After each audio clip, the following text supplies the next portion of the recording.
muito tempo o ser humano busca respostas para a origem de tudo, principalmente a origem da vida. Porém, como as pessoas da época não tinham a ciência como a base das respostas, as religiões cristãs se imporam diante desses questionamentos. Quem é você? Eu sou ele. Hã? Criador do céu e da terra. O Alfa e o Ômega. Ah, já sei onde é que isso vai dar. Bruce. Eu sou Deus.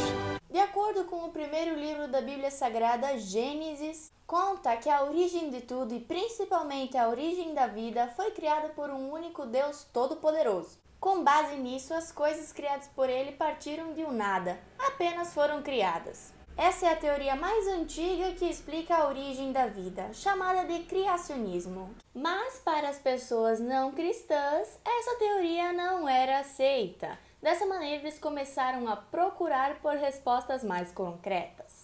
Até que no século V a.C., na Grécia, foi criada a panspermia, que é uma teoria que diz que a vida na Terra veio do espaço, pegando carona com meteoritos. As bactérias poderiam ter sobrevivido a uma viagem dessas, por exemplo, de Marte para a Terra. A vida também poderia ter vindo de Júpiter ou Saturno, pois ambos possuem satélites que têm água. Essa ideia é tida como razoável pela ciência, já que a teoria da vida ter vindo de uma estrela é bem mais remota, pelo fato das distâncias serem bem maiores. Dificilmente uma forma de vida sobreviveria em uma viagem que dura, nesses casos, milhões de anos.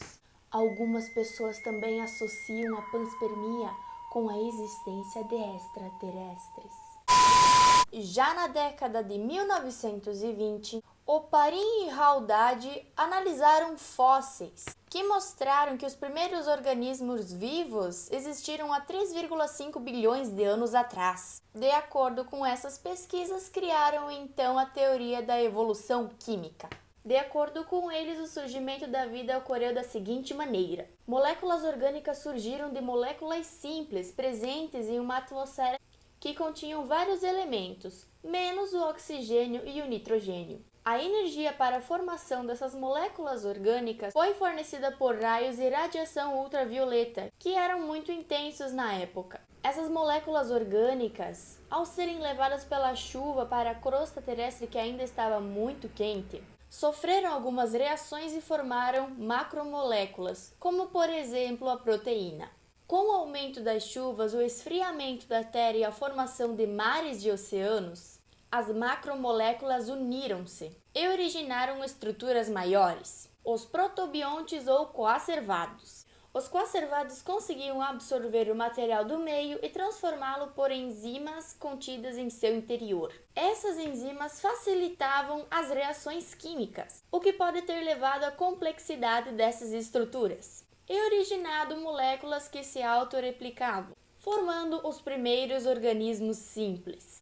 Outras maneiras de explicar a origem da vida são as hipóteses heterotrófica e autotrófica, que buscam explicar como era a nutrição dos primeiros organismos vivos da Terra.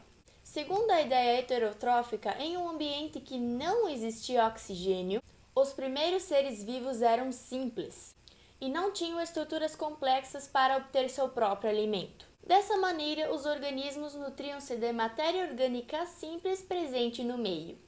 Com a presença do gás carbônico e do álcool, os primeiros organismos eram fermentadores. Com o processo de fermentação, a quantidade de gás carbônico aumentou muito na atmosfera, favorecendo assim o desenvolvimento de organismos autotróficos, que realizavam a fotossíntese gerando o oxigênio.